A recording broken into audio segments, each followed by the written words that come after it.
Ah, y hay tanto material para absorber de Frank Díaz que es como cuando tú lo ves a una estrella de cine, ¿no? En un lugar y te dices, bueno, ver, mejor... concéntrate, ¿no? Porque en el asunto.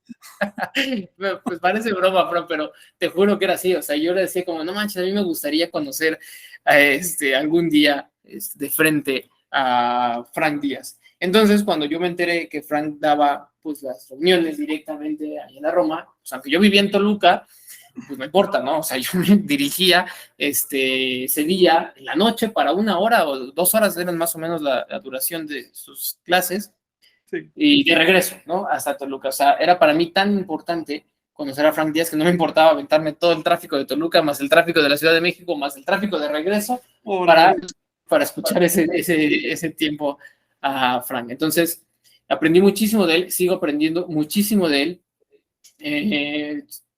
Si tú hoy conoces, yo te lo puedo decir, o sea, bueno, te platico entonces ya también de qué hacemos. En gran medida yo me he encargado también de, al recorrer tus libros, al estudiarlos, al comprenderlos, al analizarlos, pues también ir compartiendo la enseñanza de la toltequidad. Pero si yo lo que te quiero decir es que si en gran medida tú tienes acceso a la toltequidad, en gran medida es por Frank, porque Frank es el quien me ha enseñado a mí y pues entonces yo te he compartido varias cosas a través de él. Entonces, te digo, Frank, no sé cuántos libros tienes más o menos. La verdad es que no los he contado, pero pues, llevo años, décadas escribiendo. Te voy a decir algo, escribo por deber, pero no porque me guste.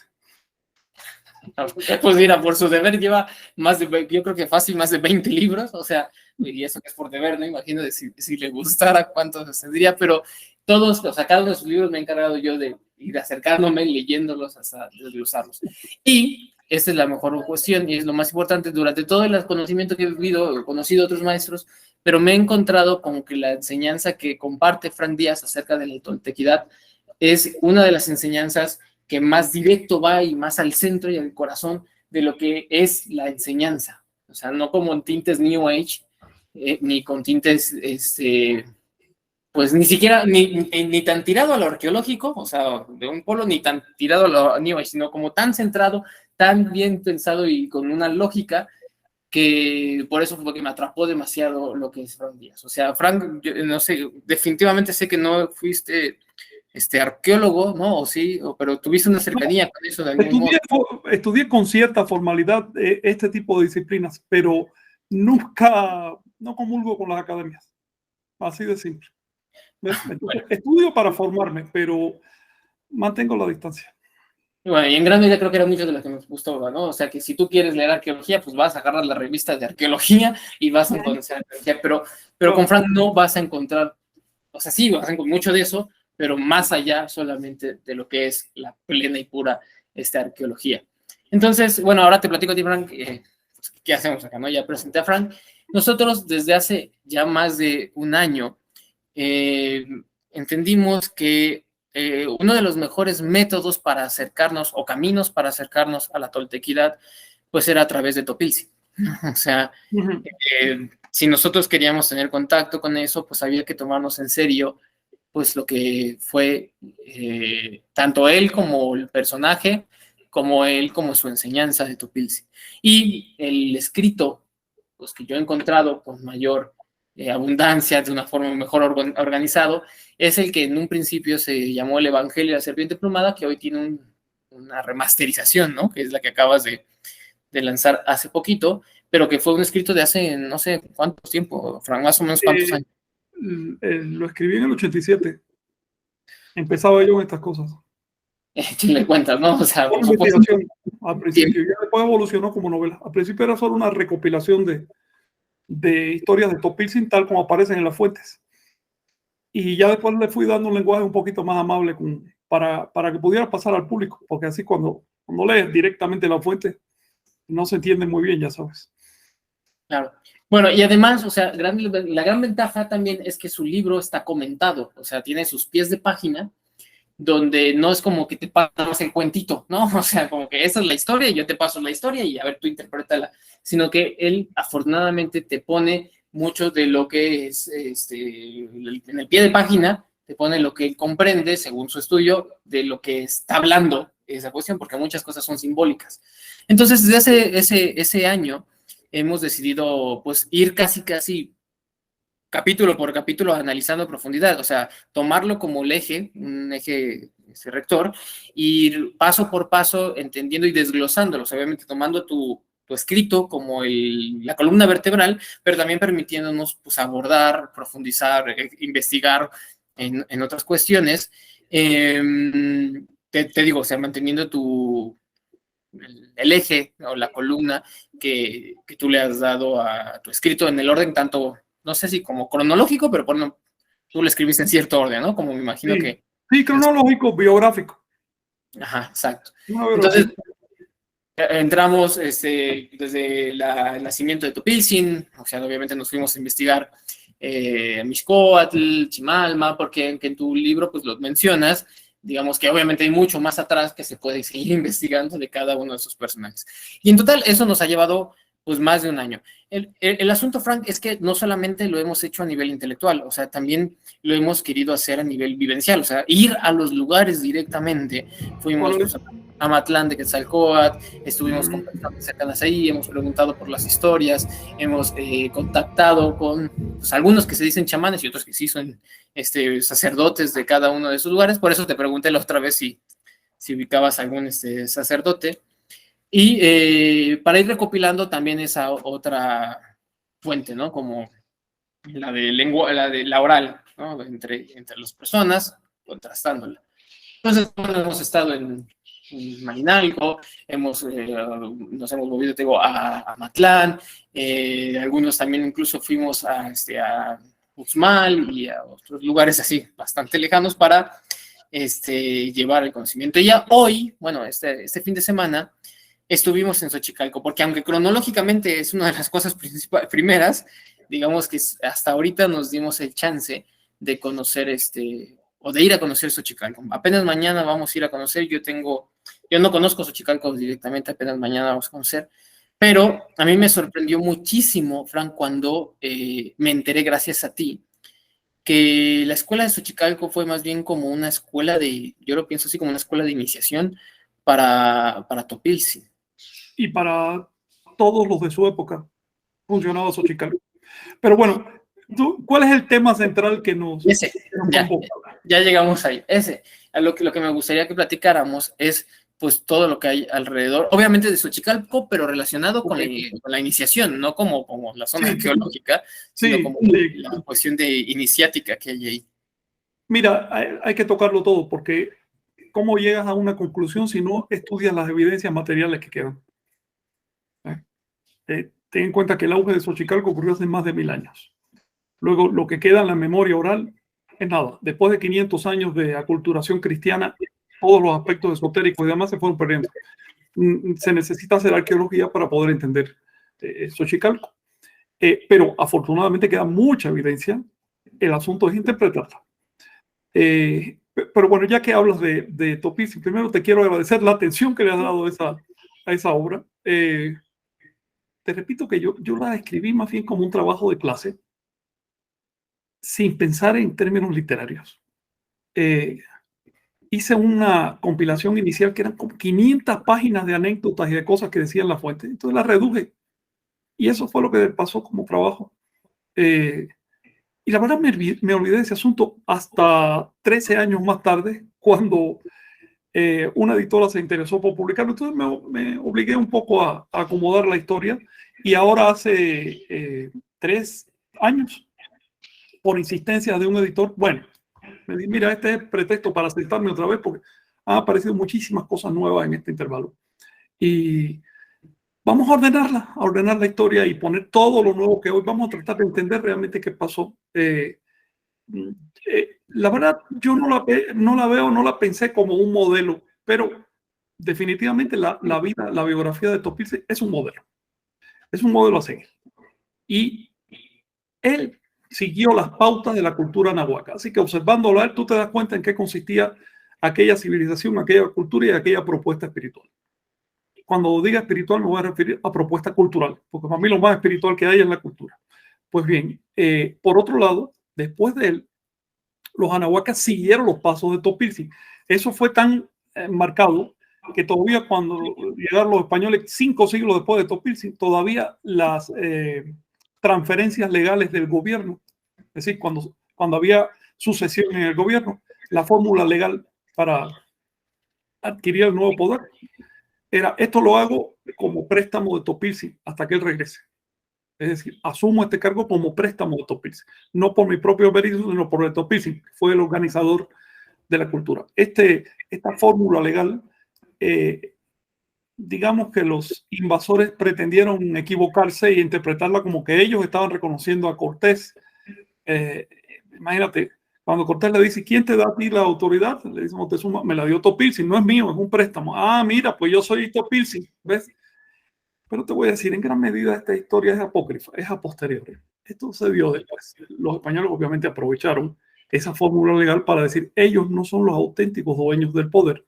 Los españoles tenían que justificar la invasión frente a las cortes europeas. No creas que fue simplemente llego, robo y me voy y no pasa nada, ¿no? Allá había tribunales e impedían ese tipo de acciones.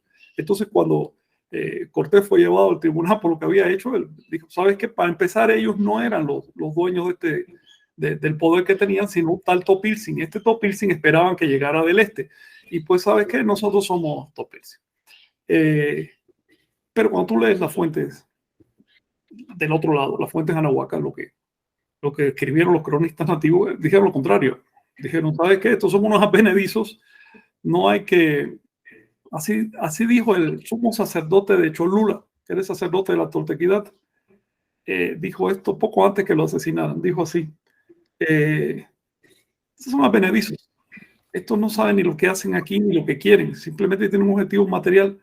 No hay que hacerles mucho caso, mucho menos tenerles miedo, porque pronto se va a manifestar que Zacoatl y los va a barrer hasta el mar con un chorro de agua. Así dijo el sumo sacerdote. Con esto tú te das cuenta que en realidad ni confundieron a Cortés con Quetzalcóatl, ni es cierta toda esa historia que se ha formado después para justificar el traspaso del poder. En realidad fue una simple invasión brutal. Ahora bien, vamos a salir del tema de la invasión e ir 500 años antes. Hace 1000 años había condiciones muy particulares en Anáhuac. Si estudias la historia, vas a ver que en este periodo hay un parteaguas. A partir de ahí empieza una cosa que se llama el postclásico. Antes de eso hay un periodo muy largo, desde la época de Teotihuacán, que se llama el clásico. ¿Por qué se llama clásico? Porque tuvo un esplendor clásico de la cultura. Pero más o menos en la época en que nació Topilsin se nota que había contradicciones. ¿Cómo sabemos esto? Porque cuando vas fechando los relieves, los murales, las manifestaciones artísticas, ves que más o menos a partir del 800, por ahí después de Cristo, cada vez está más presente el guerrero y las armas, y menos presente el sacerdote o los conceptos teológicos y demás, místicos. El guerrero empezó a tomar preponderancia. Eso pasa en una sociedad cuando está en guerra. No es casual que también por entonces ocurriera un fenómeno en lo que hoy son los Estados Unidos, y es que hubo una microglaciación que produjo una gran sequía. Los anahuacas aguantaron la sequía porque tenían un sistema organizado de producción y distribución de alimentos, pero los pueblos más pequeños que vivían en el norte no pudieron. De hecho, allá en el norte había 3 conatos, 3 intentos de civilización, 2 acá en la zona de California y 1 por el Mississippi, y no pudieron seguir. Esa sequía hizo que los atomismos se fueron para los desiertos a buscar comida, porque no podían sacar un tanto de su energía para mantener una ciudad, para mantener una civilidad. Frank, perdón que te interrumpa, pero hablando de ese tema, investigando un poquito sobre precisamente ese conflicto que había entre estas personas, llegué a un escrito que la verdad me sorprendió, que si no recuerdo mal, no me sé cómo se pronuncia bien su nombre, porque me imagino que es francesa o algo así, se llama Laurette Sergi. Ajá, ella menciona una cuestión como una teoría sobre la cuestión de los nonoalcas y sobre que la Tula a lo mejor no era la Tula de Hidalgo, sino era más bien como Teotihuacán, y que Quetzalcóatl probablemente al salir de Xochicalco pues llevaba más lo de la serpiente emplumada, porque ahí hay vestigios muchos más obvios de la serpiente emplumada que en la Tula. ¿Qué crees alrededor de esto? Mira, esta tesis ella la publicó en el 68, ha llovido bastante. La tesis en sus principios básicos resultó correcta. Fue demostrada ya después del 2000 por Florescano y otros investigadores. Las fuentes, cuando hablan de Tula, se refieren a Teotihuacán. La Tula de Hidalgo, que hoy conocemos con ese nombre, es una de tantas tulas que hubo en el territorio anahuaca, mesoamericano. No es la única y tampoco es la fuente de la toltequidad. La toltequidad viene de Teotihuacán. Cuando tú analizas los textos toltecas que se conservan de sabiduría, el Huehuetlatol y otros, ves que el lenguaje es antiguo, cada vez más antiguo. Es algo que viene de atrás. En la época de Topilzi, que fue cuando la Tula de Hidalgo estaba floreciendo, ya eso era antiguo, ya eso tenía prestigio. Por lo tanto, viene de otro lado.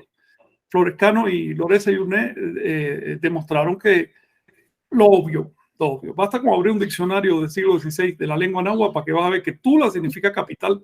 No es el nombre propio de la ciudad de Tula. El nombre propio de la ciudad de Tula era en esa época Xicocotitla, que quiere decir el avispero.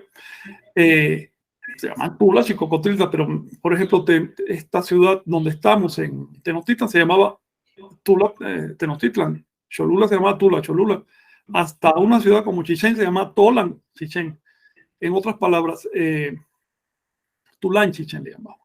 En otras palabras, Tula es solo un título de las capitales, Tolteca es un apodo de las personas cultas.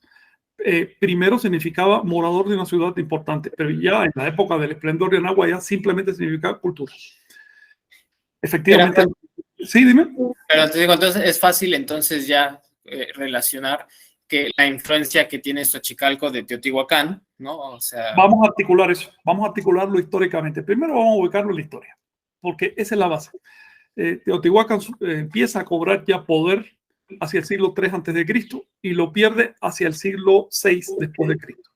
Y después de eso, durante un par de siglos, entre el 6, 7, 8 después de Cristo, Teotihuacán va en declive. Todavía estaba poblada, pero por grupos que vinieron y hicieron cuarterías y eso. Al mismo tiempo, no es casual. Empiezan a surgir en todo el territorio mesoamericano una serie de ciudades importantes. Xochicalco es una de ellas. Pero, por ejemplo, Xochicalco es contemporánea con Tula Hidalgo, es contemporánea con Tajín, con Mitla, con Chichén. Tú te das cuenta que todas estas ciudades son muy lindas, son muy hermosas, pero no llegan al tamaño de Teotihuacán. Claro. Hay otro detalle. Si tú vas a visitar todo este anillo de ciudades del epiclásico, es decir, entre el siglo VI y el siglo XI, después de Cristo, vas a ver que en el arte hay mucha representación de guerreros. En cambio, si te vas al periodo clásico con Teotihuacán, las ciudades clásicas mayas, ves que prácticamente no aparece la guerra. Eso hay que analizar. Tenemos que entender eso, porque si no, la imagen de Topilzin queda como una cosa accidental que ocurrió porque a él le dio la gana y ya. No, él fue producto de su época. ¿Ves? Y Xochicalco en particular fue una ciudad producto de su época. Fíjate, piensen esto. Cuando estaba Teotihuacán dominante, no había ciudades rivales. Todo el poder estaba centrado en Teotihuacán. ¿Ves? Había un montón de ciudades secundarias, pero no rivales. En cambio, cuando cae Teotihuacán, hay un montón de ciudades rivales. El poder ya no estaba centrado. Todavía luchas entre estas ciudades, más de ego que luchas en sí crueles como las que hay en la actualidad, ¿no? Pero sí rivalizaban. Y las ciudades fueron asumiendo roles. Por ejemplo, Tula Hidalgo se convirtió en la capital de todo el Anáhuac. Xochicalco se convirtió en la capital cultural. Es decir, ahí estaban los estudiosos, los científicos. Se nota por el tipo de monumentos que dejaron. Y ahí iba la gente a estudiar, los que podían, obviamente. Así que las ciudades se fueron distribuyendo, empezaron a tener sus propios estados y surgieron los estados de Anáhuac. En la época de Teotihuacán había un estado grandote con, digamos, subsidiarios, pero ya en la época de Xochicalco había un montón de estados, puede que una veintena. Lo mismo notas en las lenguas. En la época de Xochicalco empiezan a destacarse lo que hasta entonces eran pequeñas lenguas de comunidades, empiezan a destacarse. Entre ellas estaba el náhuatl. ¿Okay? Hablando de lenguas, justamente, bueno, una de las cosas que más me emocionó, ¿no? Cuando yo leía tu escrito, es que Xochicalco, como decíamos, funciona como una casa, una escuela de iniciación, y como las escuelas de iniciaciones del mundo, pues parece que había como pruebas, grados, rangos, ¿no? Niveles, no sé cómo llamarlo, y que además estaban como en un lenguaje oculto, ¿no? Como del Suyuatán, una lengua que también es, no sé, para la mayoría de la gente bastante desconocida. O sea, sobre todo los que nos dedicamos acá, dice Suyota, no, pues a mí háblame en náhuatl, pero Suyota no sé qué es eso. Por qué habría la necesidad o por qué habría que hacerse así? O sea, ¿por qué tendría que ser una Bueno, lengua sagrada? mira, a ver, en todas partes de la Tierra tú vas a encontrar que el conocimiento, mientras más refinado, más se rodea de símbolos, de emblemas, se empieza a ser oculto. No porque necesariamente tenga que ser oculto, sino porque empieza a alejarse del entendimiento cotidiano. ¿Ves? Empieza a encubrirse. A ver, si tú lees a Jesús, tú vas a ver que está lleno de metáforas, de parábolas. ¿Qué hace la gente? Bueno, los más simples se tragan la parábola y los más inteligentes tratan de entenderlo. De eso se trata, de intentar aproximarse a la verdad, porque la verdad no está finalmente en la definición teológica, sino en el intento. Así que si tú intentas entender, ese intento te deja un subproducto, que es realización. Pero si te lo dan y tú no lo intentas, no participas en el proceso. Ese es parte del asunto. Hay otro tema, y de eso te estaba hablando.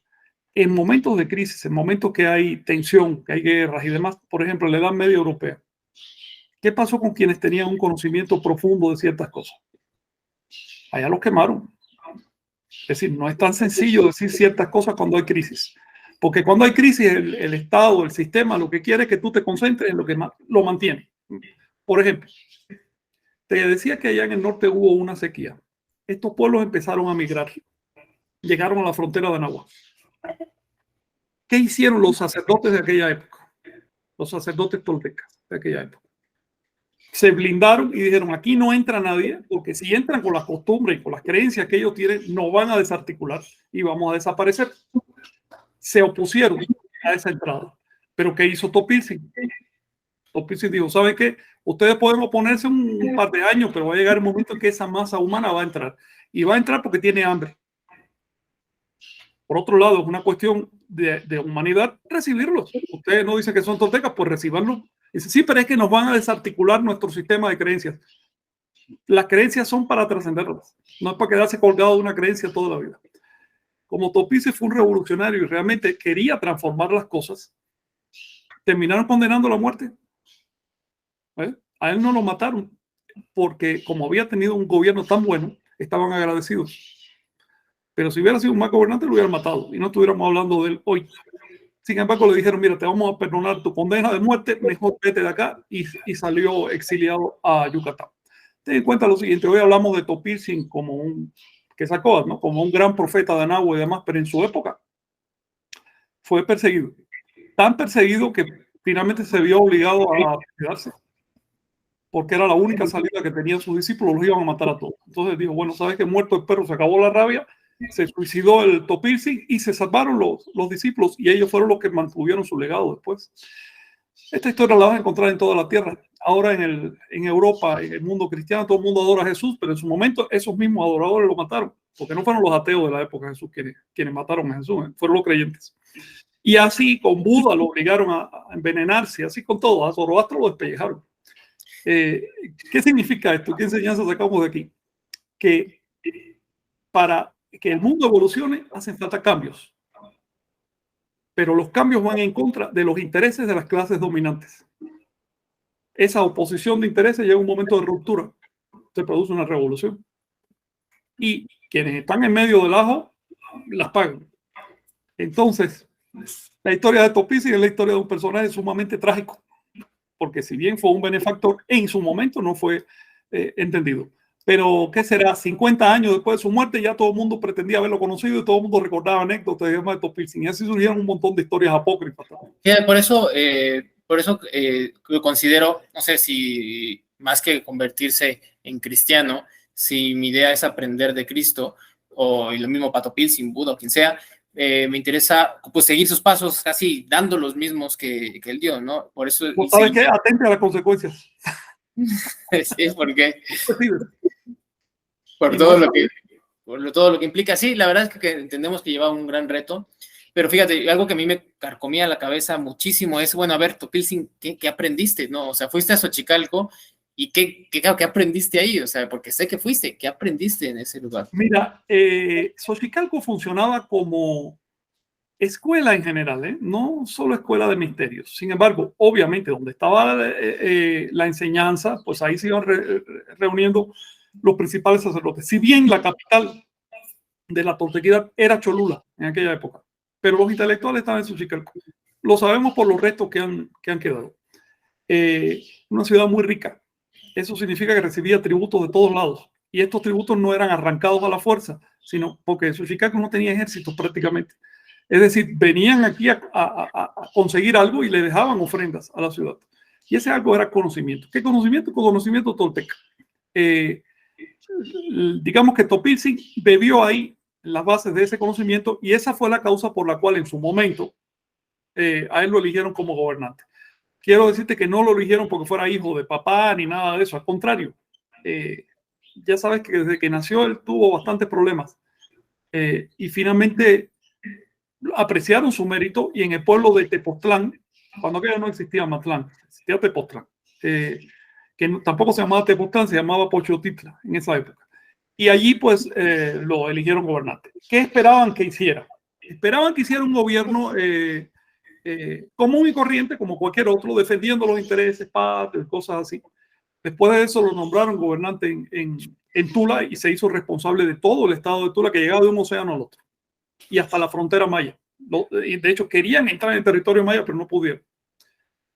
Tener tanta responsabilidad, tantas cosas, le hizo comprender que había un montón de contradicciones, había un montón de tiranía y un montón de problemas. Y que para mantener el tinglado que se traían los sacerdotes toltecas desde hacía miles de años, había que sacrificar intereses de personas. Y él dijo, esto requiere una renovación. Entonces, lo primero que hizo fue descontinuar un montón de ritos que había por ahí.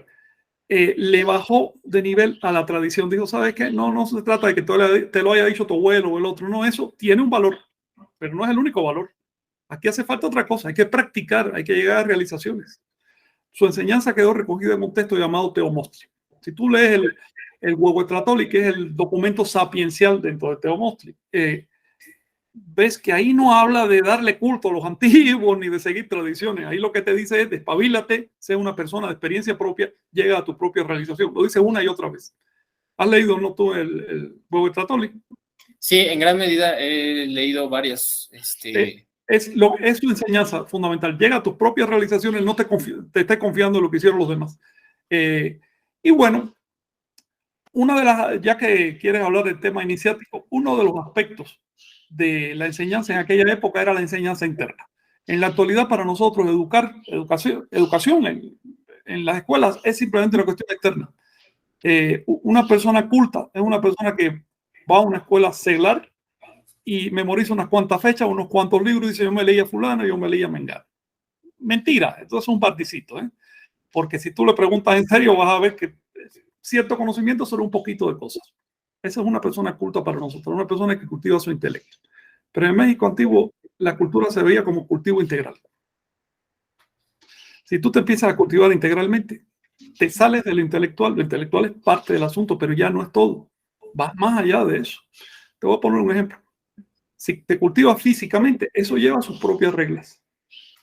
Si cultivas tus emociones, también. Fíjate, perdón que te interrumpa, yo sé que vamos para allá, pero fíjate, ahorita que lo mencionas, justamente eso es lo que se me hacía tan absurdo de creer que las cuestiones, estos misterios del Suyuatán solamente era para que le trajera comida, unos huevitos, o para que le trajera tole, o sea, porque cuando lo lees, se supone que los disque expertos te dicen cosas como, no, esto lo que significaba era que tenía que cocinar, traer una tole y unos tamales y unas tortillas envueltas de no sé qué, y yo decía, no puede ser, o sea, si es eso, me retiro de la toltequidad porque no creo que sea así, si me están enseñando a cocinar, no creo que pase por ahí, y afortunadamente ya cuando entré el Xochicalco en tu libro, ya vi y dije, no, claro que no era eso, o sea, claro que cuando había cada uno de esos misterios, ¿no? Por así decirlo, iban algo más que solamente a la cuestión de comida, ¿no? Claro.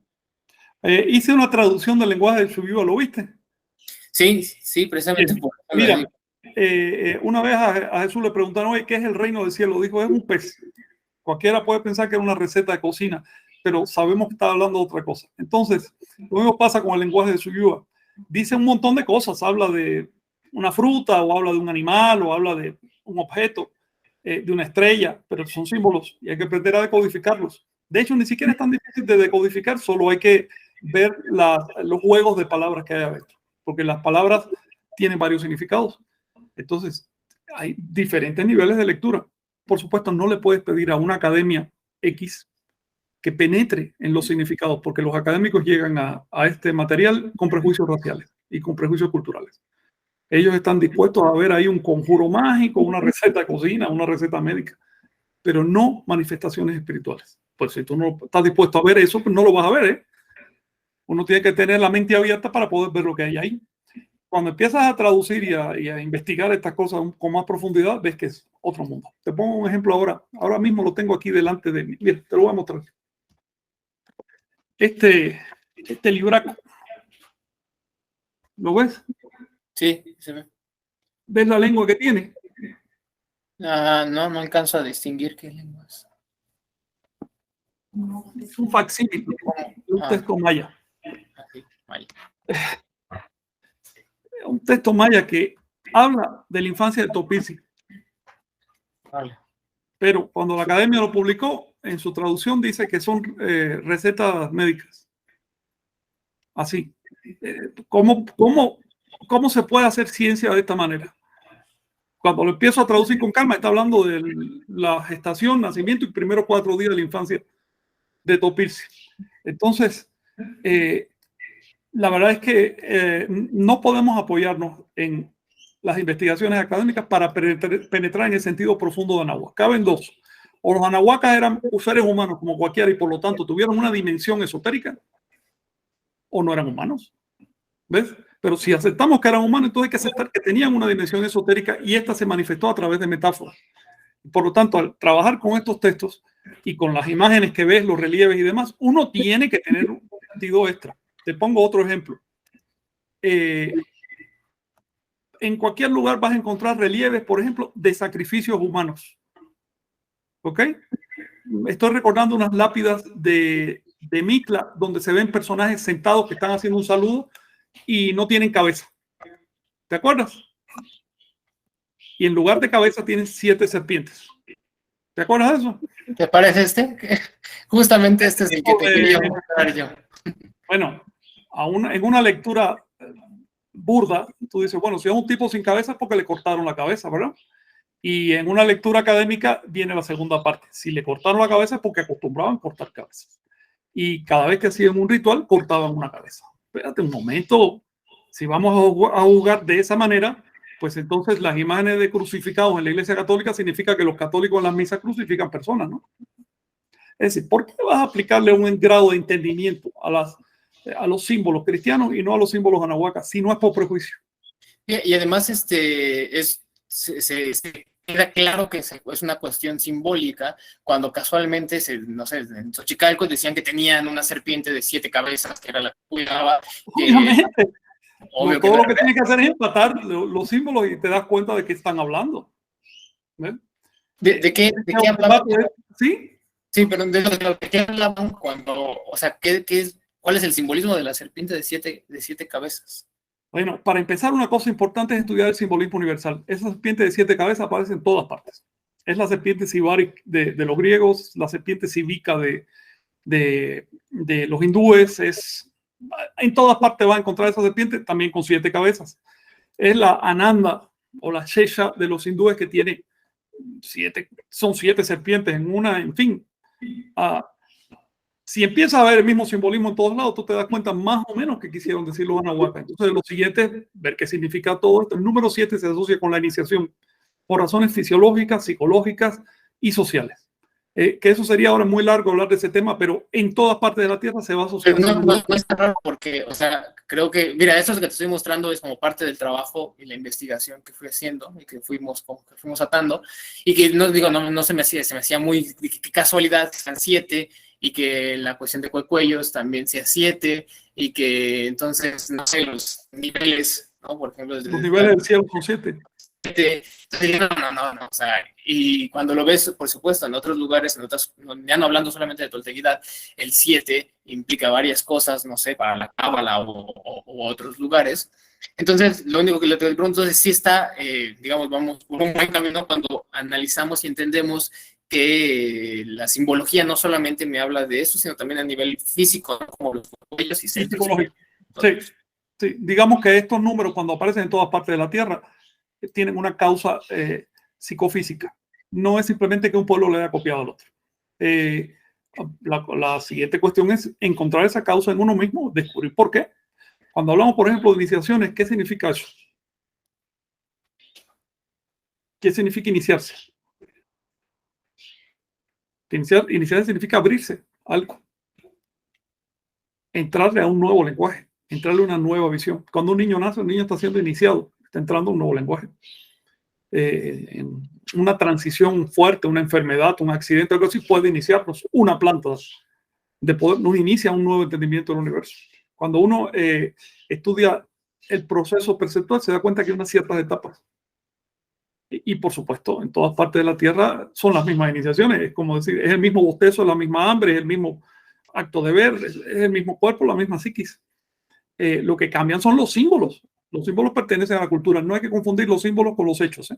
Así que una vez que damos con una clave iniciática, como este tema de los 7 niveles y demás, lo siguiente es ponerlo en práctica para ver de qué se trata.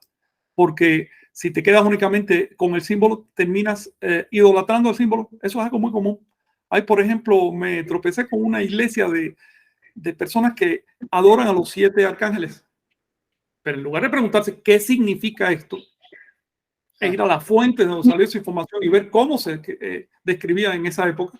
No, simplemente se ponen a hacerle pedidos y ritos de ¿qué 7 arcángeles? Para ti no existen los 7 arcángeles, existen para quienes de veras están actualizando sus poderes.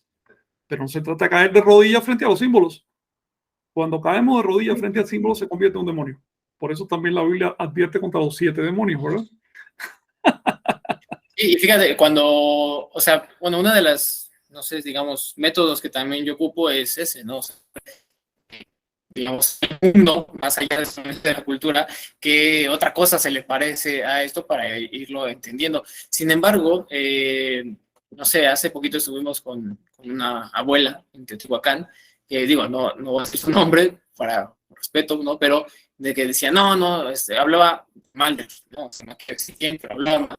Porque sabemos, ¿no? De gente que no repíteme, le gusta. por favor, repíteme. Sí, una abuela en Teotihuacán que no le gustaba que se hiciera eso con la antigüedad, o sea, que se comparara con otras culturas en el mundo como si fuera única o si la enseñanza nada más fuera de toltequidad y no les parece. Sin embargo, no creo que es algo que tú... una pregunta. Permíteme una pregunta. Por lo que tú pudiste apreciar, esa persona, esa señora, ¿sabe de otras culturas? Yo creo que muy poco, ¿no? O sea, sí sabe, la verdad es que sí sabe de otras culturas. De hecho, yo voy a decirles honestamente, yo la vi como una abuela muy culta de México, o sea, de México hasta te sabe todos los presidentes, se sabe un montón. Eso no es cultura. Eso es incultura. ¿Es qué? Eso es incultura. Cultura es otra cosa. Vamos a darle respeto a la palabra, vamos a apreciar la palabra. Cultura es cultivarse profundamente. La pregunta es por esto.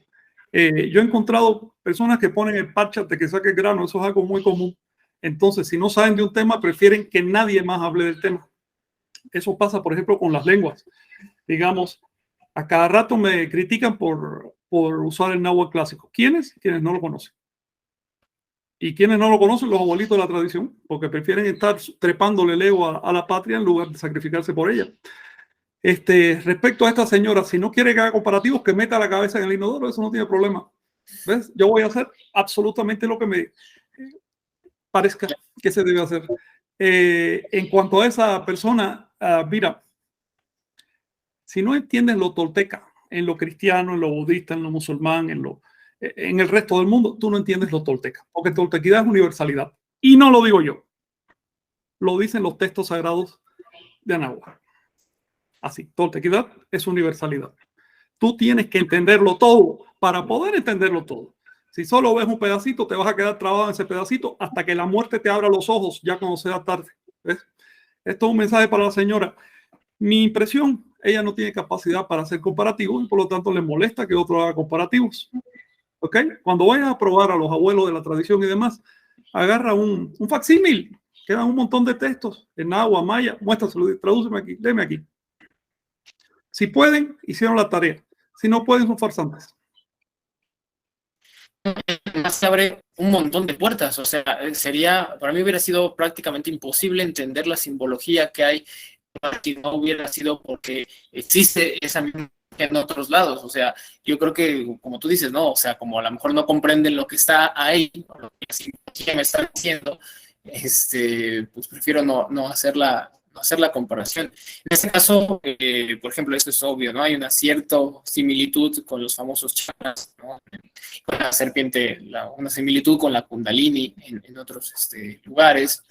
Y eso te quería comentar, yo le notaba hasta cierta similitud con algunos trabajos alquimistas, por ejemplo, de Newton, claro, cuando se encontró la relación de los 7 colores, ¿sí? Como esa separación de los 7 colores y llevarlos a un estado de luz blanca a través de Cristo o de un cristal en el que podían pasar, y yo decía, pues es perfecto, es eso, o sea, si tú tienes todos tus cuellos, digamos, así como la serpiente separados por todos lados, y no los atas, porque se ve que se tiene como cierto atado en el cuello, ¿no? La serpiente, si no los logras atar, pues, ¿cómo? Claro.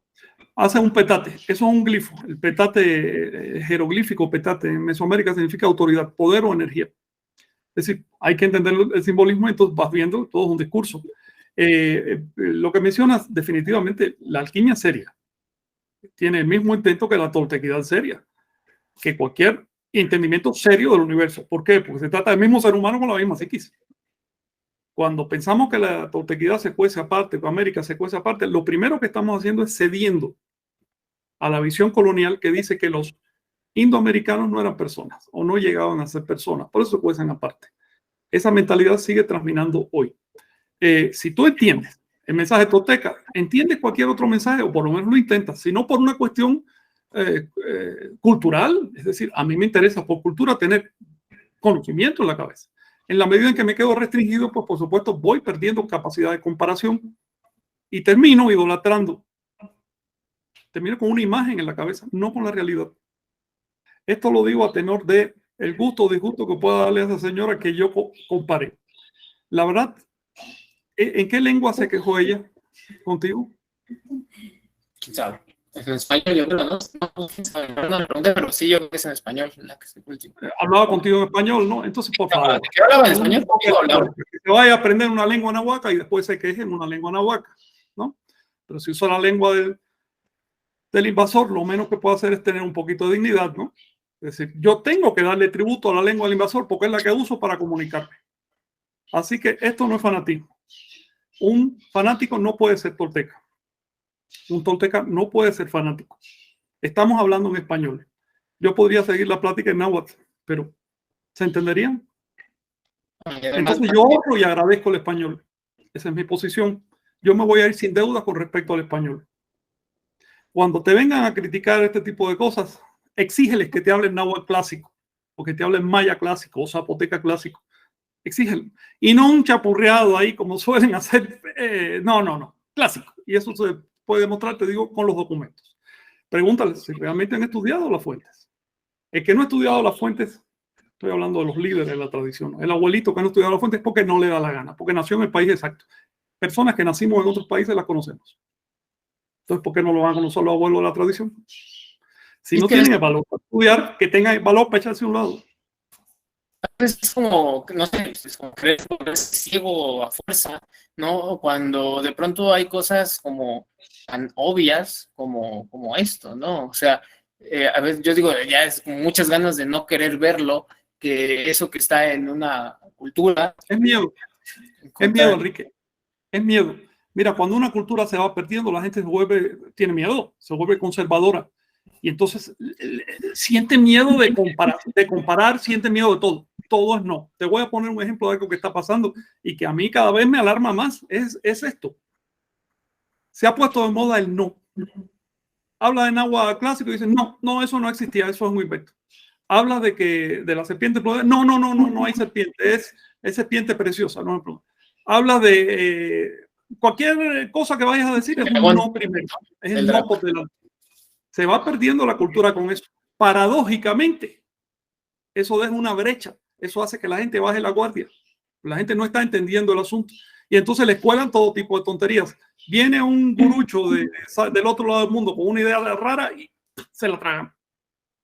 ¿Ves? Pero las propias fuentes la desprecian. Yo he visto a los abuelitos de la tradición exhortándole a sus alumnos que no estudien las fuentes. ¿Tendrán que venir chinos a estudiarlas? Digo, ¿a dónde va a llegar esto? Mira, si tú vas a una iglesia católica, mira al cura, ese tipo se pasó 4 o 5 años estudiando latín y ese tipo se sabe la Biblia de memoria. Ese tipo aprecia sus raíces. Después no te quejes si la iglesia católica es dominante en México. Es dominante porque se aprecia a sí misma, porque es exigente con sus propios pastores. Porque la gente además le exige a los pastores. Si viene el cura y no te sabe citar un verso de la Biblia, lo denuncian y lo sacan de la iglesia. En cambio, viene un abuelito que ni tiene idea de lo que son las fuentes de Anáhuac y porque tiene una plumita en la cabeza, todo el mundo, ay, el viejito sabio, el viejito. Yo vi a estos viejitos sabios vendiéndose por 10 pesos en el 2012 en la zona maya. ¿Ok? Tienes la misma historia de Amatlán y Quetzalcóatl. Una historia creada en el año 97, porque Amatlán es un pueblo reciente, fue fundado en 1926, no es un pueblo viejo. Y vino una señora de fuera y creó esa historia para atraer un poco de turismo. Y trataron de matarla y terminaron matándola en el festival de Amatlán del año 1987, porque apareció ahogada en su propia sopa. ¿Ves? O tuvo un infarto, quizás, un infarto muy providencial, ¿no? En otras palabras, esa misma gente que estaba en contra de este tipo de cosas son los que ahora están tratando de sacarle un billete al turista con el cuento de Quetzalcóatl. Mira, la situación es dura. Hay un trabajo que hacer. No podemos detenernos con contemplaciones. Esto es para adelante, porque hay una demanda histórica. Nos van a juzgar por nuestras acciones. Tienes que tener cuidado con los gurús de la tradición. Verifica las cosas. En este momento, los abuelos de la tradición en el área náhuatl son más bien una piedra de tropiezo que un elemento proactivo. Pues en el área maya hay una auténtica tradición, ahí se conserva. Y pues es muy diferente, tú lo notas. Cuando puedas viajar por el área maya, yo te puedo dar las referencias de los dignatarios que quedan por allá. Le llaman dignatarios a los sacerdotes. Y es diferente. Pero en el área náhuatl se ha desintegrado mucho. Entonces, pues, pasan gato por liebre. El resultado de menospreciar la cultura, el resultado de no estudiar, de no darle atención, es que se va perdiendo. Algo que te digo particularmente, la lengua náhuatl se va, el náhuatl popular, pues ya el clásico se extinguió en 1820, pero el náhuatl popular se va a extinguir hacia el 2060, igual que el maya. Son las últimas lenguas anahuacas que van a sobrevivir, las demás se van a extinguir antes. Cada año se están extinguiendo 2 lenguas en México, 6 lenguas en toda América. Ahí hay un trabajo que hacer. Cuando estudias una lengua de un pueblo tan alejado, tan diferente culturalmente, como son los pueblos de América, estás abriendo una ventana en tu psiquis. Estás abriendo una ventana a un nuevo entendimiento del universo. Vas a ver que hay cosas que se pueden decir en español, pero no en náhuatl. Y al revés. Y empiezas a decir, a ver, esto yo lo trato de decir en náhuatl, no encuentro la palabra. ¿No será que me estoy engañando? A lo mejor esto no existe. A lo mejor un fantasmita mental. Te pongo un ejemplo. Busco en náhuatl la palabra Dios y no la encuentro por ningún lado. Entonces me pregunto, ¿cómo puede ser que todo un pueblo careciera de esa palabra? Estoy reflejando una pregunta que se hizo a un cronista que dice, oye, un pueblo tan religioso, tan ritual, tan dado a las creencias, y yo no encuentro una palabra que dijera Dios. ¿Ves cómo eso abre una ventana al entendimiento? Cuando yo vi eso, le dije, ¿de dónde salió en mí la palabra Dios? Resulta que me la implantaron cuando yo era niño, no salió de una experiencia propia. Es una creencia. No es una experiencia, es una creencia. Perdón que te esto me recuerda igual con esa intención de comparar como sí. lo que en la India, por ejemplo, le llaman el Nirvikalpa y el Savikalpa. O sea, una Savikalpa como una asociación dada por un otro automática y una Nirvikalpa como una asociación a la que llegué, ¿no? Como en base, no sé, de mi experiencia, de mi propio camino. Sí, digamos, digamos, un estado de conciencia basado en una semilla, en algo plantado, y un estado que se basa simplemente en la experiencia. Esas son diferencias. Recuerda, no es lo mismo decir yo creo que va a llover que yo sé que va a llover, que ayer llovió. Cuando tú sabes, cuando tuviste la experiencia, tú no usas la palabra creer. Si usas la palabra creer, te estás quemando tú solo. Estás diciendo, no estoy seguro. Si una cultura y una civilización se basa en puras creencias, terminamos con guerras, terminamos con todo tipo de crisis que se pueden resolver si la gente es suficientemente honesta como para enfrentar sus propias creencias y decir, a ver, esta la deduje yo, esta fue mi experiencia, esta me la implantaron, esta la adopté porque era más cómodo, porque si no voy a chocar con todo el mundo. Ser honesto con uno mismo. Y ese es uno de los legados de la toltequidad y una de las propuestas de Anáhuac. Y eso se hace de varias maneras, estudiando lo que dicen las fuentes, estudiando, por ejemplo, la historia de Topilzin, decodificando los símbolos, aprendiendo las lenguas. Una lengua, yo estoy fascinado con las lenguas porque son ventanas completas al universo. Cuando se extingue una lengua, se extinguen miles y miles de años de experiencia humana, todo lo que condujo a esa lengua. Por eso es importante rescatarlas. Nos van a juzgar dentro de aproximadamente un siglo, quizás un poquito menos, 80 años por ahí. Nos van a juzgar a nosotros, los que vienen después. ¿Y sabes cómo nos van a titular? Salvajes. Son salvajes. Salvajes que tenían un tesoro en la mano y lo dejaron caer. Y esto lo digo en particular por los líderes de la tradición. La patria es para sacrificarse por ella, no para trepársele. Frank, bueno, me gustaría que también que yo por mi práctica pasaba charlando contigo, pero me gustaría también que pues, las personas que están acá tuvieran la posibilidad de hacer alguna pregunta y por supuesto sí. una respuesta de... Sí, adelante, por supuesto, claro. Entonces, a disposición de ustedes. Bueno, yo sé que a veces es difícil tener hasta preguntas, pero si alguien lo tiene, creo que ese es el buen y mejor momento para pues, hacerle una pregunta. Yo quiero aprovechar para decirle que me da mucho gusto que estén interesados en Xochicalco. Entiendo que van a ir mañana entonces. Sí, mañana temprano vamos a ir a Bien, recuerden, lo que van a ver es solo la Acrópolis. La auténtica ciudad no la vemos, porque pues, la ciudad en esa época era una acrópolis de piedra, bien construido y demás, que es lo que se conserva. Pero la gente en realidad no vivía ahí, vivía en las afueras. ¿Cuál extensión tenía Xochicalco? Bueno, se dicen tantas cosas diferentes. Yo pienso que mínimo 50,000 habitantes, puede que llegara a los 100,000, 120,000 habitantes, puede que más incluso. Lo que pasa es que la gente común vivía en casas de adobe y eso no deja huella. Y más si encima de eso se hacen otras edificaciones modernas y eso ya no hay modo de excavar, ¿no?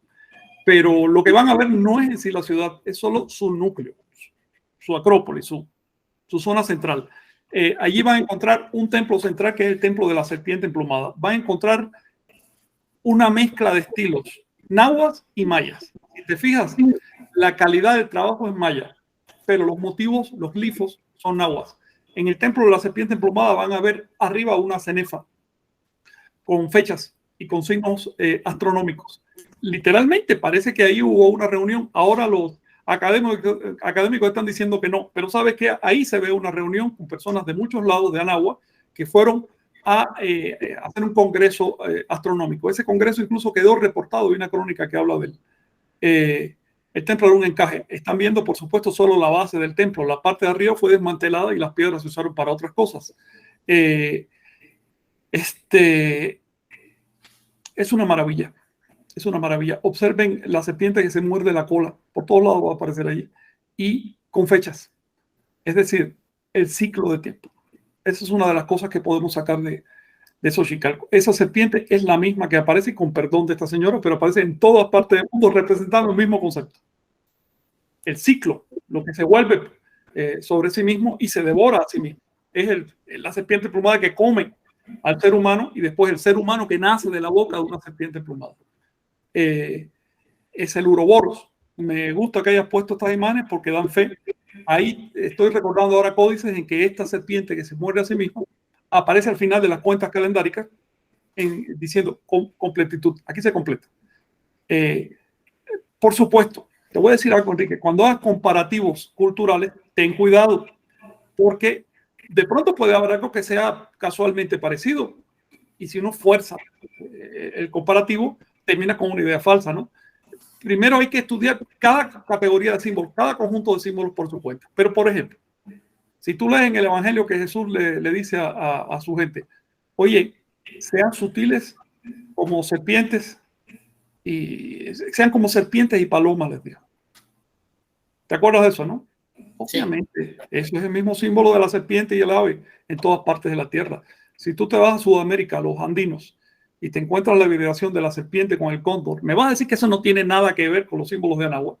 digo que es como más la necesidad de como de querer volverte ciego como para no ver. Claro, hay una cosa que deben tener en cuenta también. Los indoamericanos son mongoloides genéticamente hablando. Pertenecen a una variedad, a ver, la raza, por usar una palabra que ya no se usa, pero la raza mongoloide es muy grande y tiene dos variantes. Una arcaica que se llama mongoloide inespecífico. Esos son los indoamericanos, los tibetanos y los siberianos.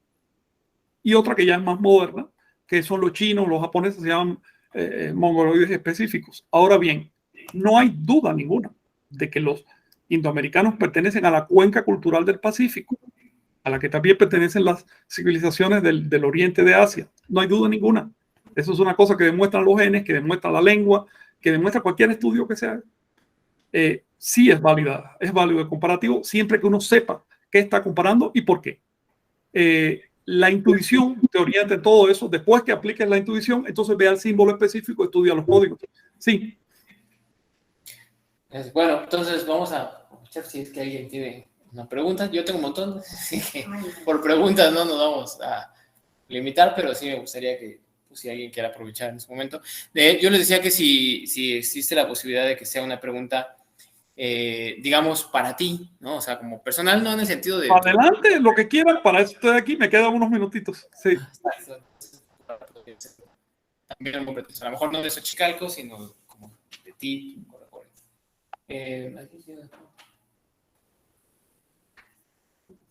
¿A qué se refiere de la toltequidad? Ahorita te la repito yo, me la está diciendo ya. Sí, porfa. Sí. La toltequidad y el nahualismo. La pregunta, bueno, lo que ella dice es a qué se refiere la toltequidad y el nahualismo, que es creo de las cosas que más se preguntan, ¿no? Pero... Ok, mira, vamos a decirlo simple. Toltequidad es la teoría y nahualismo es la práctica. Si aplica el nahualismo, entiende las cosas toltecas. Si no aplica el nahualismo, se va a quedar con un barniz en la cabeza, un barniz cultural y ya. ¿Qué entonces significa el nahualismo?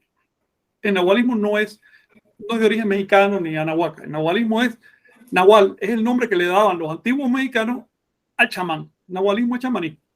Claro, hay una diferencia. El chamanismo del viejo mundo es un chamanismo, vamos a decir, principiante, primitivo. ¿Por qué? Porque las civilizaciones del viejo mundo expulsaron a los chamanes. Ya desde la época de Sumeria, ya los chamanes no tenían cabida en la sociedad. Todos los chamanes se fueron para la selva y para los desiertos y para Siberia. ¿Ves? No cabían. En cambio, aquí en América los chamanes fueron absorbidos y se convirtieron en una clase sacerdotal respetable. Y eso hizo que entrara a la toltequidad un montón de técnicas chamánicas. Las técnicas chamánicas no son mover maracas, ni lanzar conjuros, ni tiene nada que ver con eso. ¿Ves? Chamán viene de una raíz. La palabra chamán se recogió en Siberia y a su vez los sacerdotes siberianos que eran budistas la trajeron del Tíbet, que la agarró de la India. Es una raíz sham, que quiere decir silencio mental. En los diccionarios así comunes te la van a traducir como meditación. Y esa es la práctica fundamental del chamán. El chamán es uno que hace silencio mental. El chamán no es un chamán no es chamanismo no es un título. No es un título como decir médico, carpintero, escritor. No. El chamán es una persona con un estado de conciencia. Así que el chamán puede pertenecer a cualquier profesión y hacer lo que le da la gana. No piense que el chamán es únicamente un curandero. A algunos les gusta la medicina, a otros no.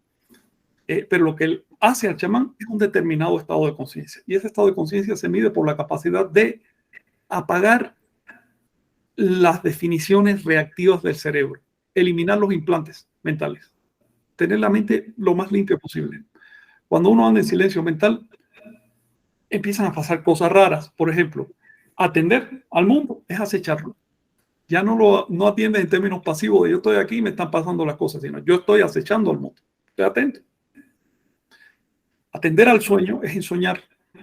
Ya no es que me acuesto y sueño lo que le da la gana, sepa Dios quién. No. ¿Sabes qué? Me puse una tarea y voy a tratar de cumplirla. Y por lo tanto voy a cultivar mi sueño. Estoy atendiendo. Es decir, el trabajo chamánico va hacia refinar la percepción. Y eso acá le llamamos nahualismo y eso ha quedado dentro de la toltecayo. Si realmente quieres entender todos estos símbolos toltecas que vas a ver en Xochicalco, ensueña. Una vez que hagas la visita, trata de encontrar en estos motivos, quizás en un relieve, algo en particular que te llame la atención, que te parezca que te está hablando. Y búscalo después en tu sueño, en la noche. Y ahí se va a abrir la cosa. Los nahuales descubrieron que tenemos un enorme potencial de conciencia y inventaron las técnicas para estudiar. Les voy a poner un ejemplo de cómo funciona esto. Cuando yo empecé a estudiar calendario, Enrique, te voy a decir la verdad, ya yo llevaba, cuando empecé a estudiar calendario, ya llevaba 20 años en la antropología mesoamericana y nunca me metía con el calendario porque me daba miedo. ¿Ok? Me parecía demasiado, a ver, todavía me parece que es demasiado excesivo, demasiado lleno de cosas, ¿no? Pero bueno, no me metía con eso, le estaba dejando y dejando y dejando. Pero al fin un día me decidí y descubrí que el mejor modo de trabajar el calendario es esto. De día estudia y de noche deja que tu sueño se despliegue. Y entonces empiezas a hacer los contactos y las combinaciones que la mente así cotidiana no hace. Porque de día uno está como un caballo con anteojeras mirando lo que ya te dijeron los libros que tenías que mirar. Pero en la noche te liberas y empiezas a hacer asociaciones y contactos diferentes. Esto lo dicen con frecuencia los científicos. Hay muchos hallazgos científicos que se han hecho en el sueño.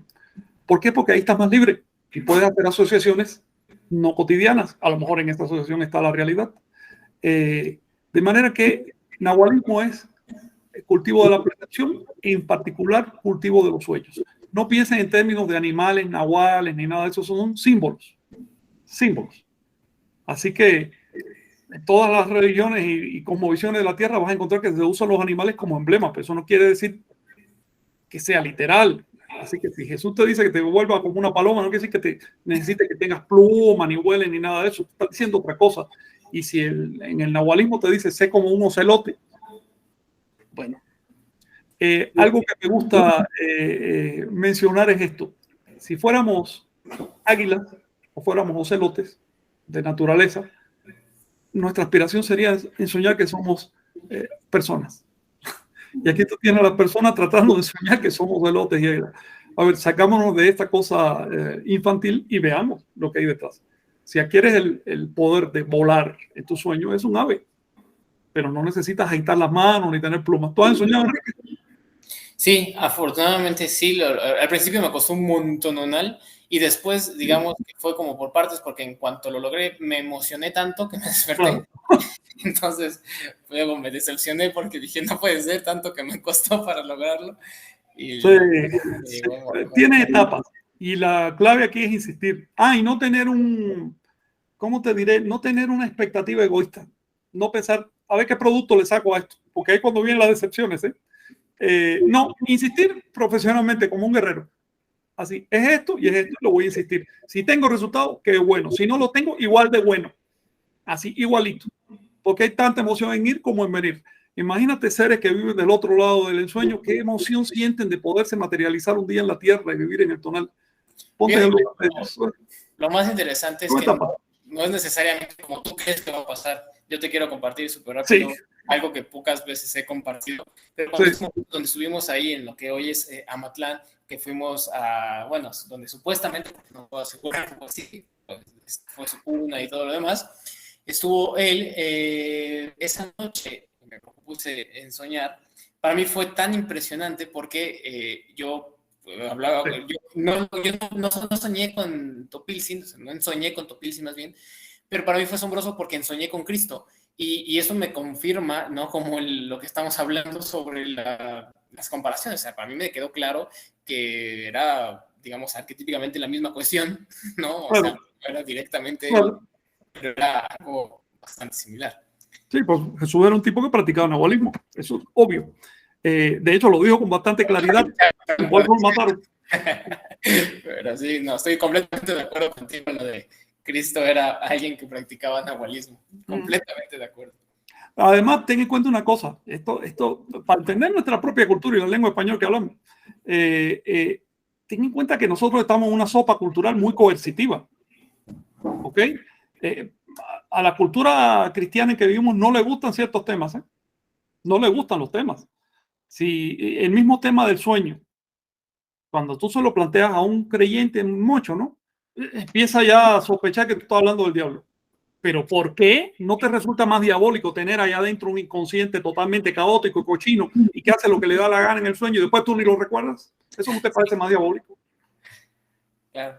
Esto es por lo siguiente: cuando empezamos a hacer este tipo de prácticas, salen los temores y salen los prejuicios. Yo, por ejemplo, cuando empecé a buscarme las manos en el sueño, oye, veía las manos del diablo y me asusté bastante y me dije, coño, pero esto no debe ser sano porque me estoy viendo las manos del diablo. Hasta que me di cuenta que eran prejuicios que me había lanzado la cultura en la cabeza. Uno tiene que limpiarse.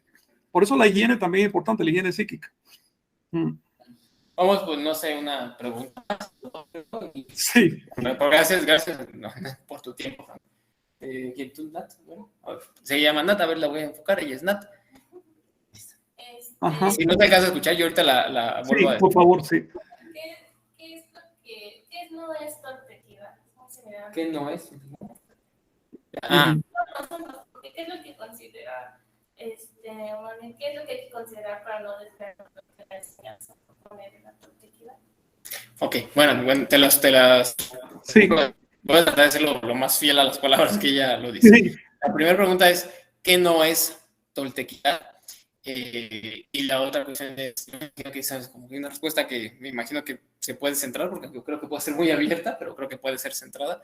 Y la otra es, ¿qué es lo que hay que considerar para no desviarse de la enseñanza tolteca? Excelente, ¿eh? Excelente. Mira, no podría definirte una negación.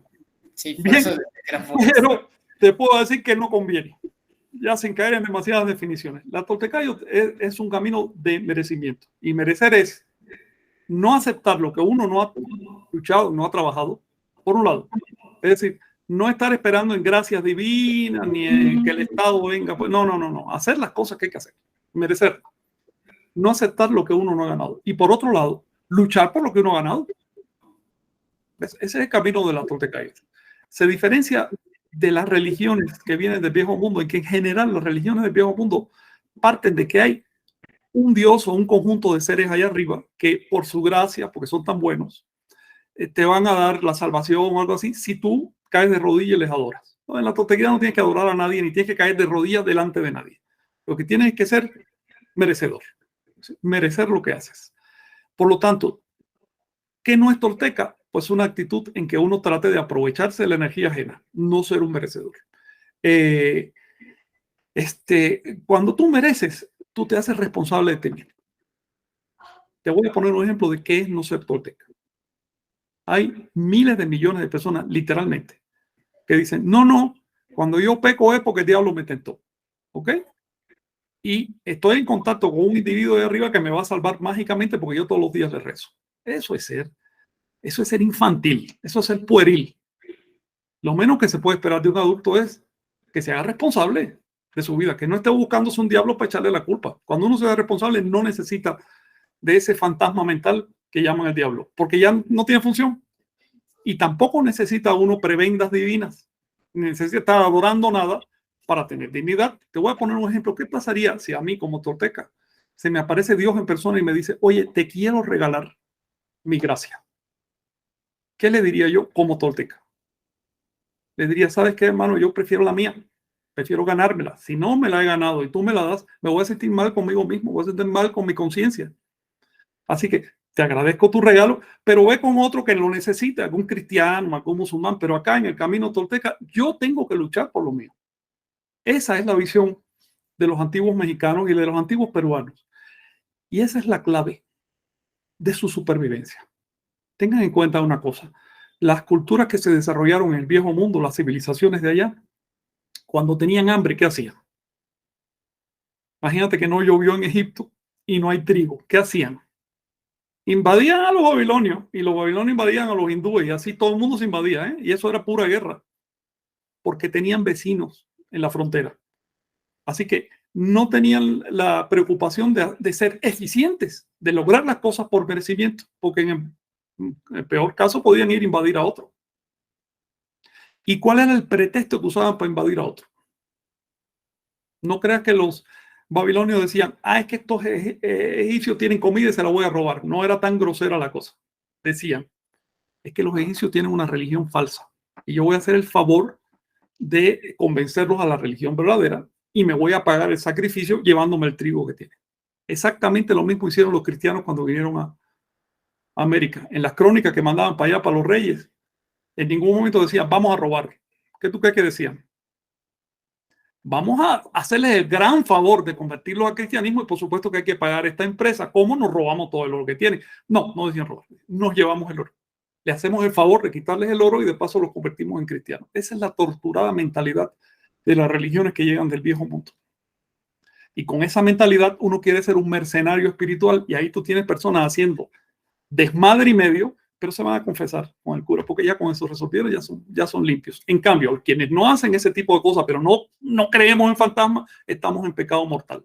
Una cosa que a mí me impresionó, pues yo no sabía de la Iglesia Católica, no sabía cómo eran, pero me impresionó mucho cuando averigüé.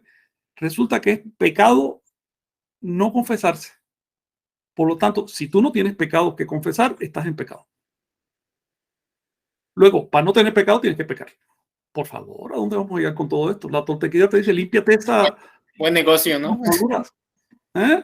Buen negocio, buen negocio. Digo yo, pero ¿qué es esto? Otra cosa que me impresionó mucho fue lo siguiente. Viene un señor que dice que bajó del cielo y directamente hijo del Juan, sin pecado, ni siquiera cuando fue concebido, lleno de poderes mágicos y demás, y me dice a mí cómo me tengo que comportar. Claro. Coño, qué cómodo, ¿no? Ponte en mi pellejo, limítate como yo, ten los problemas que yo tengo, entonces dime cómo hay que comportarse. Sí, que en gran medida es una de las razones por las cuales decidimos seguir a Topilsin, porque en Topilsin se nota claramente. Humano. Es más, un humano con problemas. Yo prefiero a otro en vez de a Topilsin, prefiero a Nanahuatl. Es todavía más clásico. Bueno, claro, sí. Nanahuatl, terrible pecador, así de simple, pero se redimió, de eso se trata. Ese es el ejemplo real. No que tenga un conocido ahí arriba que le dé, no, que se redimió. Esa es la enseñanza nahuaca. Vamos a una pregunta más, Fran, por favor. Sería Tere, a ver si no escuchas ahorita yo te repito. Sí. Bueno, yo quisiera saber en qué momento de tu vida, maestro, cómo, por qué, para qué fue como el parteaguas para que hiciera esta investigación tan profunda, porque evidentemente pues nos damos cuenta que su conocimiento es acuérdate que yo la voy a repetir, ¿eh? No, la voy a aprender toda. Bueno. ¿En qué momento de su vida siente como la necesidad de ese o impulso de empezar esta investigación? ¿Sí alcanzaste a escuchar, Frank, o quieres que te... Sí, ¿cuál fue el parteaguas? ¿Cuál fue el momento? Mira. Y me ganó la pregunta, ¿eh? O sea, yo tenía pensado preguntarte algo muy parecido.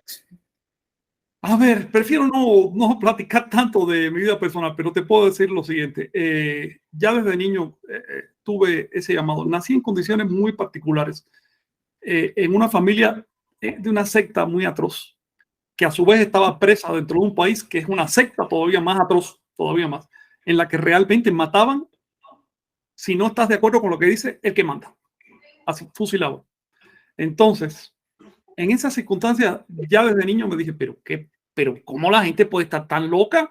Y eso me orientó un poco a estudiar antropología y demás. Después de descubrir las técnicas nahuálicas, al principio me burlaba un poco porque no me gusta creer así a lo tonto no me gusta creer.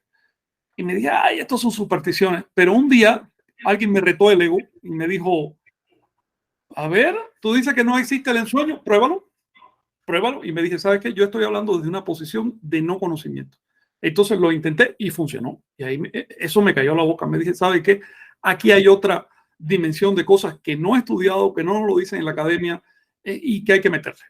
Una vez me encontré una investigadora que acababa de llegar del norte de México, estuvo como 10 años estudiando el sueño o los sueños en una etnia del norte de México. Y entonces estuvo platicando y eso.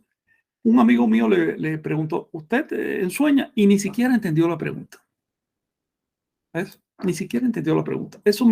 Ese tipo de experiencias me hizo pensar que tienes que ponerte en los zapatos de la persona que estudias para entender sus motivaciones. Como vos es que desde fuera yo tomando apuntes de lo que hacen los demás y ya me considero el experto. No. Tienes que ponerte en los zapatos. Cuando te pones en los zapatos de los antiguos toltecas, te atrapa la cultura. te atrapa la cosmovisión, porque es más fuerte que tú, es más fuerte que lo que tenemos hoy.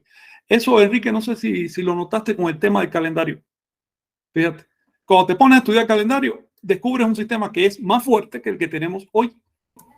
Entonces te atrapa. Pasa con el nahualismo.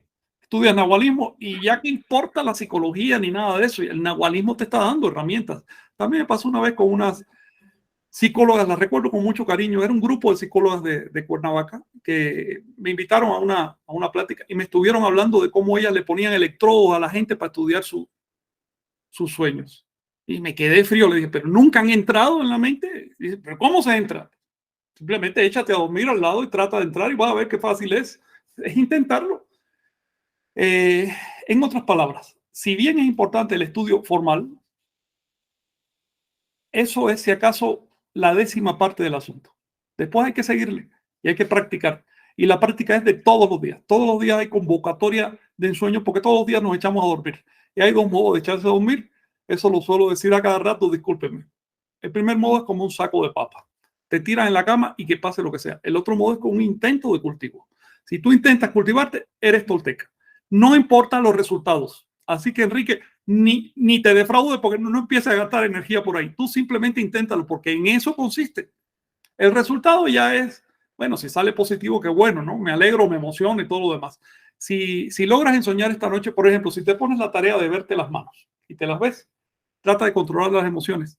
Porque mientras más parco y más serio, más profundo es. Ya sabes que cuando te emocionas tiendes a despertarte y ya no profundizas. Y si van a ir a Xochicalco, es un excelente convocador. Esa ciudad es como un iceberg. En un iceberg uno ve la punta, pero no ve lo que hay debajo. En realidad, Xochicalco existe principalmente en otro plano. Fue creada con intento, con intención. No es una ciudad mundana. Xochicalco y otras, no solo Xochicalco. Así que traten de descubrir ese otro plano, traten de entrar ahí. Yo una vez pasé por Xochicalco en su momento de esplendor, que no fue hace 1000 años y no es ahora. Ahora está funcionando. Y pues vi cosas que me impactaron bastante. Entonces, les sugiero usar cualquier cosa a mano como un convocador, siempre con sobriedad y siempre con juicio crítico, porque la mente también no puede jugar la fantasía, sabe cómo es. ¿Alguna cuestión más? Sí, nada, la mía, como para cerrar, sí. Porque ya preguntaron. Entonces, es al mismo tiempo un comentario y un agradecimiento y también al mismo tiempo una pregunta. Yo, la verdad es que, o sea, no sé, tu libro de calendárica me lo he puesto a estudiar, o sea, no a leer, no, o sea, a estudiar y me aviento a veces, no sé, días en solo un capítulo para estudiar lo del 7, lo del 5 y bueno, pero entre todas las cosas que considero que has aportado a la toltequidad, hay 2 que pues yo quiero agradecerte más porque por lo menos para mí son las que más me han, digamos, sumergido, penetrado, impactado.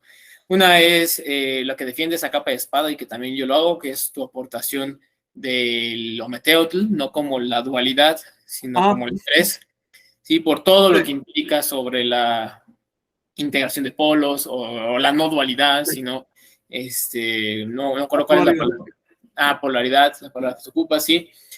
Pero eso está, por ejemplo, en Tomás, en el Evangelio de Tomás está muy claro, cuando hagas de 2-1, cuando hagas, te lo repite y te lo repite y te lo repite, por eso digo que no hace falta ser ciego, ¿no? O para no darse cuenta de eso. Para no ver lo mismo, claro.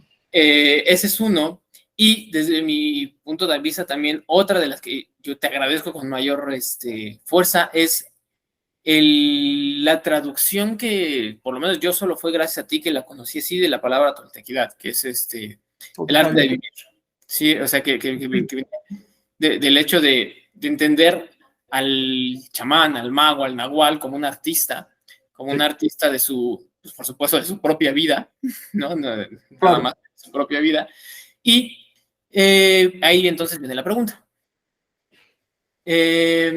Entiendo que es el arte de vivir y yo sobreentiendo que es el arte de vivir bien, o sea, no es como un arte de vivir mal. Pero ¿qué entiendes tú por ese arte de vivir? Mira, la definición no es mía. La definición aparece en el diccionario del padre Molina de 1571 sobre pesquisas que hizo hacia 1550. tampoco es de él. La definición es de sus informantes, porque él no vino hablando náhuatl, sino que empezó a preguntar, y cuando llegó la palabra Toltecayotl, le dijeron el arte de vivir. ¿Qué significa esto en el fondo? En la cosmovisión tolteca, vivir es algo muy diferente de sobrevivir. ¿Ves? Nosotros como que solemos confundir. Si yo te digo estar vivo, nos lo imaginamos en términos biológicos. Pero en náhuatl hay dos palabras para decir vivir. Una es yoli y otra es nemi. Son palabras bien diferentes, no derivan una de otra.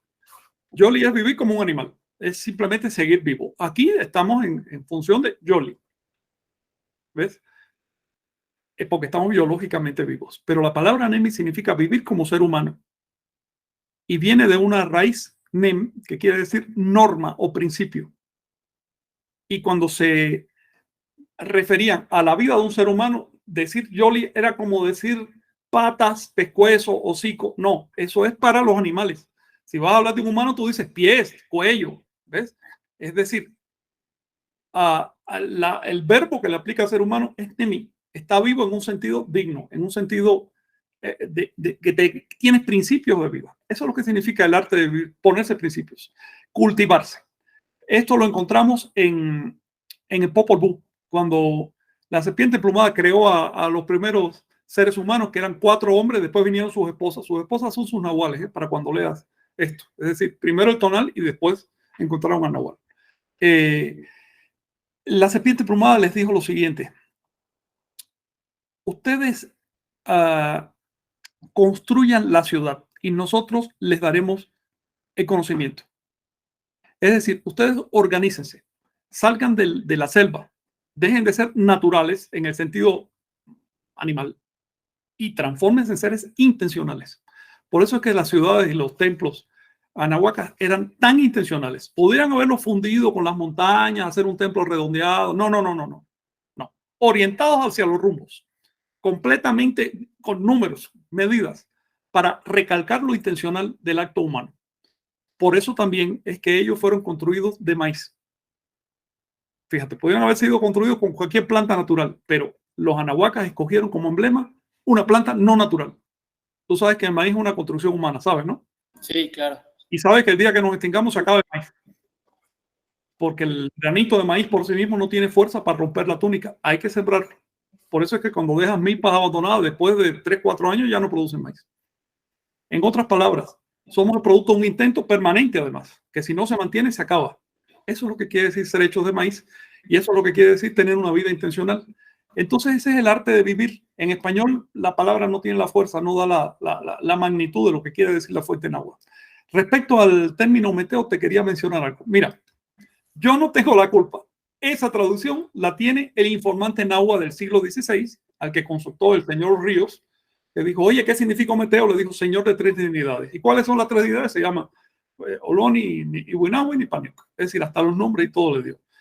Después, cuando estudié náhuatl clásico ya con más profundidad, me di cuenta por qué el informante náhuatl lo traducía así.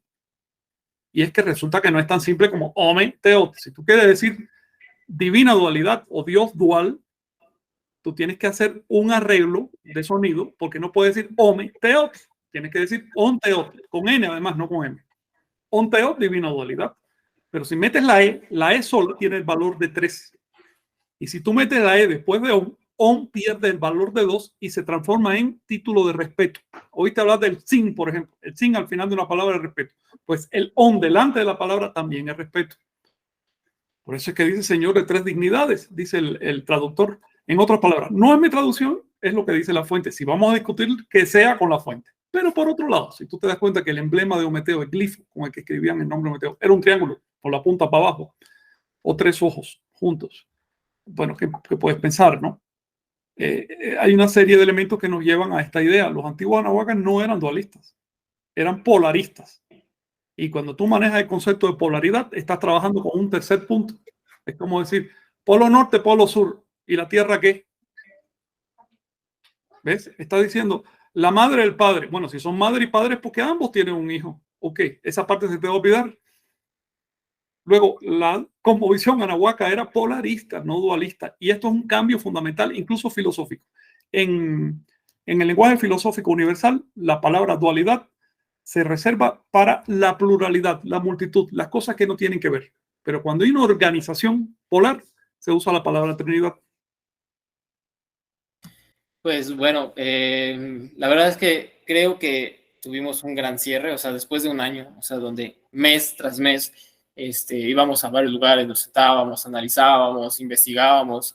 Cerrar el ciclo en Xochicalco, que tiene que ver con ciclos, cerrar el ciclo con, con este equinoccio, ¿no? Que también tiene que ver con ciclos, después de ese terremoto, que también tiene que ver con ciclos, cerrar el ciclo contigo, la verdad es que para mí es un súper placer, un súper gusto y pues te agradezco un montón de veces. Gracias a ustedes y gracias por ese interés que tienen, porque de ese interés es que se nutre justamente el rescate de las raíces.